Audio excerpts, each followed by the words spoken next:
Hello viewers, Super GT here. Welcome back to another car racing video, and this one is something very special because today I'm going to be racing in a super YouTuber team alongside Mr. Jimmy Broadbent. There he is. Look at him, the one on the left, not the pole in the middle, the guy on the left.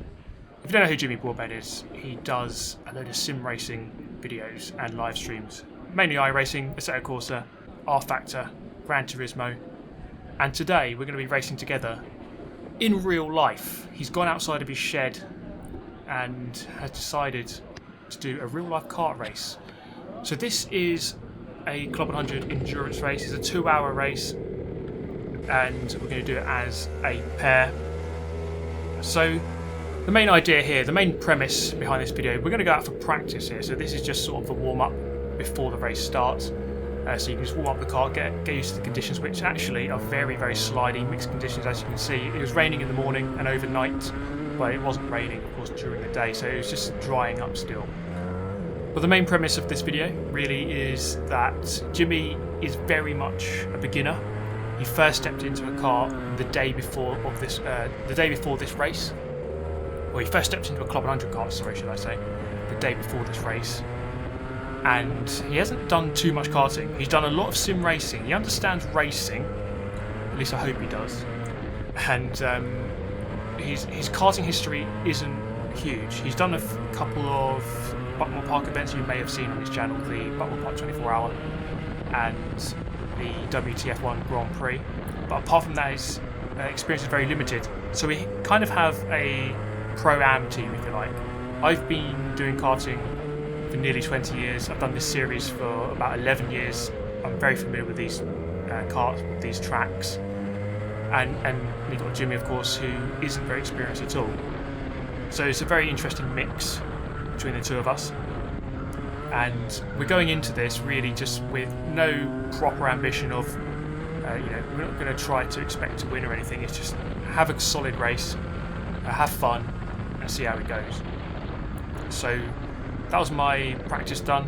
So we came into the pit lane and it's time just to hand over to Jimmy. So it's 35-minute practice, so you have quite a lot of time just to warm up the car and get used to the conditions and get used to the car. So I just went out for 10 minutes and just handed over to Jimmy so he can get used to the car on the day. How is it? Yeah, just very damp. Yeah. It's just really damp in places. Yeah. So just, I mean, you don't need to push. Just get a feel for it, basically.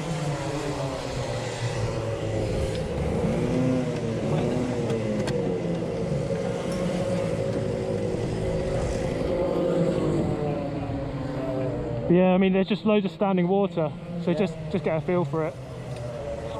All right.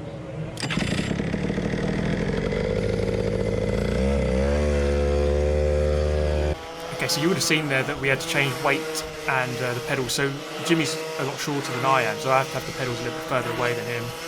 He weighs less than me, so we have to put weight on. So you have to weigh 85 kilograms for this, so he had to put a bit of weight, lead weight onto the kart. So these are the things we have to change over every time we do a pit stop. I mean, it's my first qualifying ever, so I'm not sure I'm happy with that. 9/10 off pole, I think it was in the end. Really close in karting. So a bit closer than yesterday in terms of practice, but of course time to make up. I'm going to be starting because I think the idea is that I'll get to race with people around my level, and then we'll put Steve in, and he can go wreck some people. Okay, so Jimmy's going to start the race. He qualified 0.8 seconds away from pole position, and when you consider that he hadn't been in one of these karts until the day before this race, I think that's honestly a really, really good performance. And then it'll be up to me to jump into the kart later on and try to just get back whatever we can later on in the race. So here's a rolling start. So we are, I think it's about 24th out of 26. So yes, it is towards the back, but still, again, for his first time, not too bad. And then we're going to jump into the kart after about 40 minutes. So 2-hour race, he's going to do 40, I'll do 40. And then we both do 2 20-minute stints at the very end of the race. So first few laps here. He settled into the race very nicely, actually. Just got going, consistent laps, racing with people his level. This is the thing about Club 100, which is there's some really, really rapid guys at the front, and then you have a spectrum of ability, so you will find your place even if you're not really experienced. You'll find a race with someone. So a little bit further into the race, you have a look at the timing screen. It wasn't going too well, and he had an incident where he actually got shoved off the circuit, lost like a lap and a half, which is really unfortunate. Okay, so eventually to call him in, we had a signal, which is this big red flag. Now, two things about this. One, it's a communist flag. Yes, it's a USSR flag, so communism intensifies. And two, it's a red flag. In motorsports, a red flag means there's been a big incident and everyone needs to stop. So I was a bit worried about that, but luckily I think people weren't just stopping because of my flag. So there was no problem there. So we've called him in. You call him in once to say you're coming in after this lap, and then you wave it again just to confirm to come in. So here he is, number 56, that's our car. Into the fuel bowser. Stopped a little bit short, so we had to kind of drag the car a little bit. You can see here, changing the pedals. So he had it short, I had it long. So that's one thing to change, and then he had to take the weights off the back. Hands over the fuel cap. And then I jump into the car, and away we go. So three main things there to consider in the pit stop. The fuel. So you have to take the fuel cap off quickly, put it on quickly, take off the weight, or change the weight between the two of us, and then change the pedals. And then get away as quickly as possible. It's very easy to lose a lot of time in the pit lane, and it's quite hard to claw it back. So slotting in straight back into the race. So 25th position. Now at this point here, we're on lap 55 out of 100, well, the leader did 152 laps in the end. So we're about a third of the way into the race, and the race becomes very spread out. It's not like a sprint race where it's very easy to tell who is who. I mean, this guy in front of me, I don't know if he's for position, I don't know if he's a lap ahead or a lap behind. So the only thing I can do is get my head down and just churn out consistent fast laps and just give it your all, basically. There's no point in really wondering or thinking too much. We don't have a radio communication system. Some of the teams here do. So some people have sort of earpieces in their helmet. They can talk back to people back in the pit lane. So that does make things a lot easier, rather than waving a communist flag to signal your intentions and your love of communism. But for our team, we didn't have that. Of course, we're a new team. We're called Rich Energy Racing, and obviously all of their funding has gone to the Haas F1 team and not to the Club 100 YouTuber All-Stars team. But maybe if we do more races, that would be something we can think about for next time. So that guy just went into the pit lane, and if you're wondering about the pit stops, there are 5 compulsory pit windows where you have to pit at least once within each window. So everyone has to do 5 pit stops. Everyone has to do 5. So there's no sort of unfairness with that. Everyone has the same amount of pit stops to do. So gaining a couple of positions, courtesy of people going into the pit lane after me, and come through here, gaining on a couple of people. So the main thing, when you come up to slower traffic, just get past them as quickly as possible. You want to minimise your time loss. The Lid circuit here is a very fast track, and it can be tricky to overtake, but I would say that our car had a very good straight line speed. So I was overtaking a lot of people into this corner here, the final corner of the track, which is at the end of the longest straight. It did though suffer coming through the slower corners. The main slow corner is the second chicane, which is just coming up here.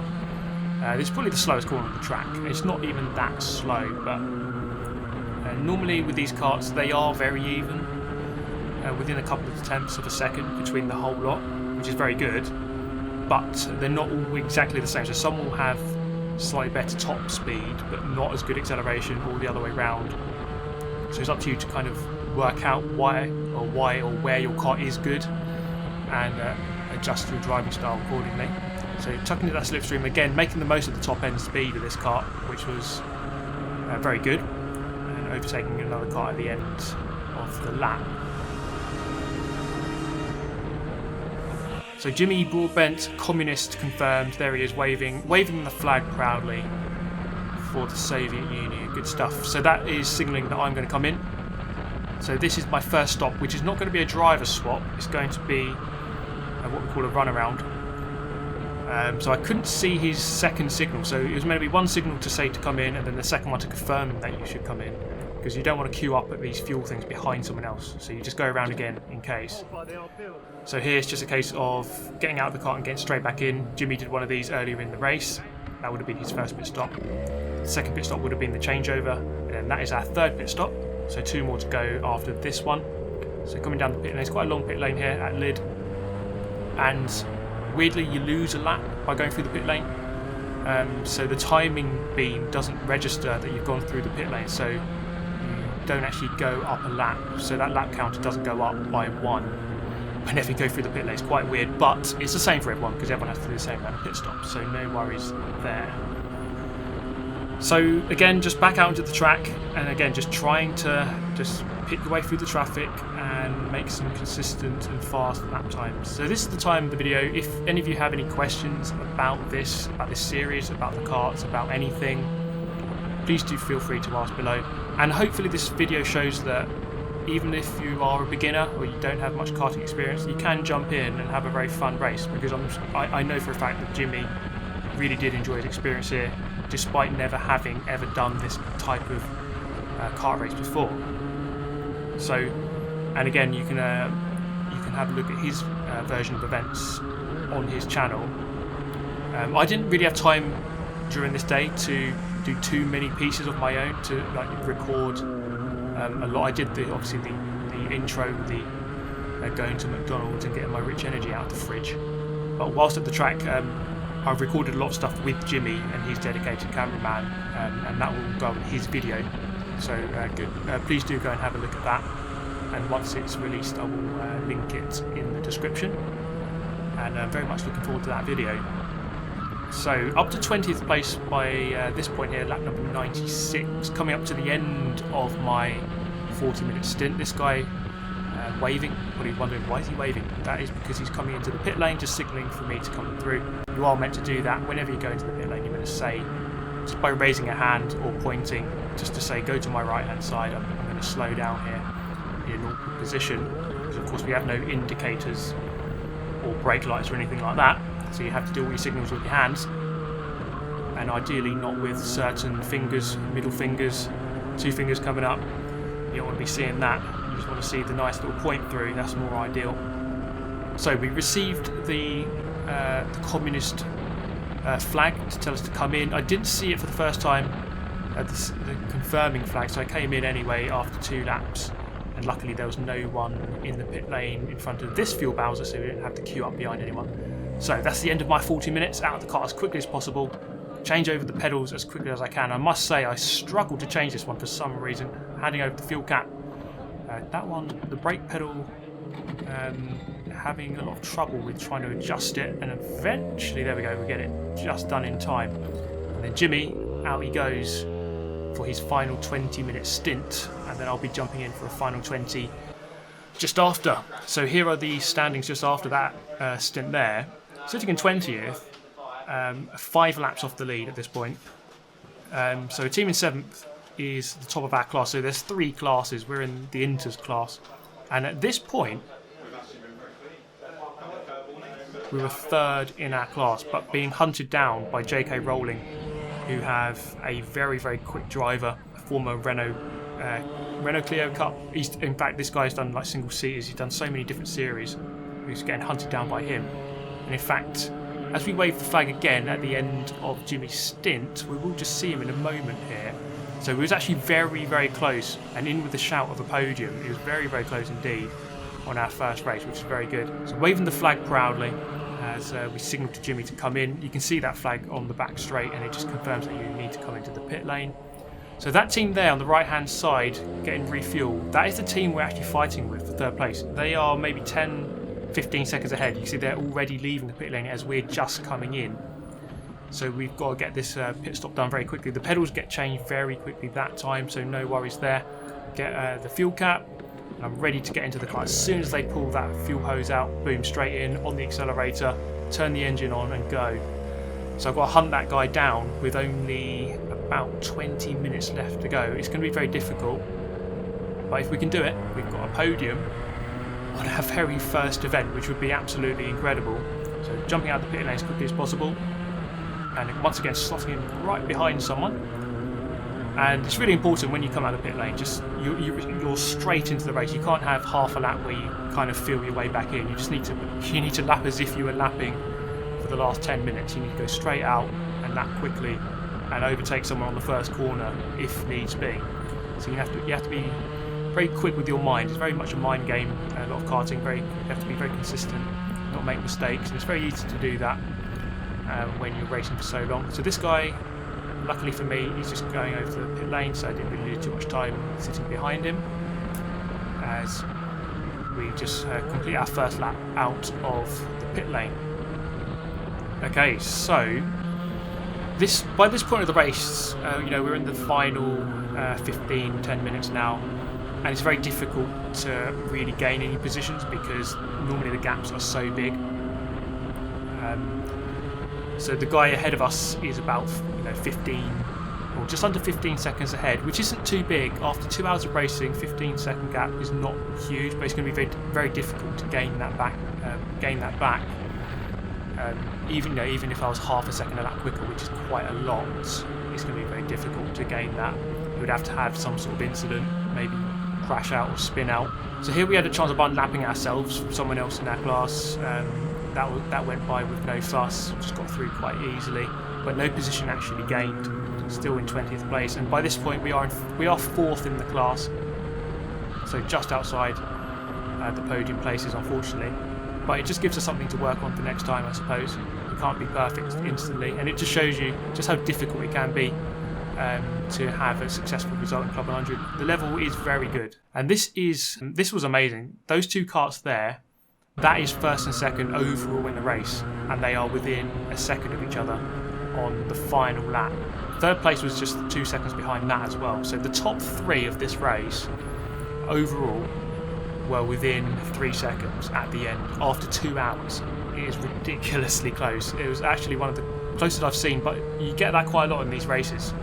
You do get karts within 5-10 seconds of each other at the end. You don't always get 3 within 3 seconds, but it is often very close. So that brings a close to the race. We finished 20th overall, 4th in class, and just about 10 seconds away from a podium in our class at the end. And you know what? It doesn't matter about the result. It doesn't matter that we didn't achieve a podium or didn't get in the top 10 or whatever. It was just really good fun, and it's good to see that Jimmy actually did really well. I would say he did really well for his first race. And again, go and check out his version of the video on his channel, which is linked in the description. But that's all from me. Thank you so much for watching. I do hope you enjoyed it. As always, let me know your thoughts, and I hope to see you tuning into another video very soon. I'll see you there. Thanks for watching. Goodbye.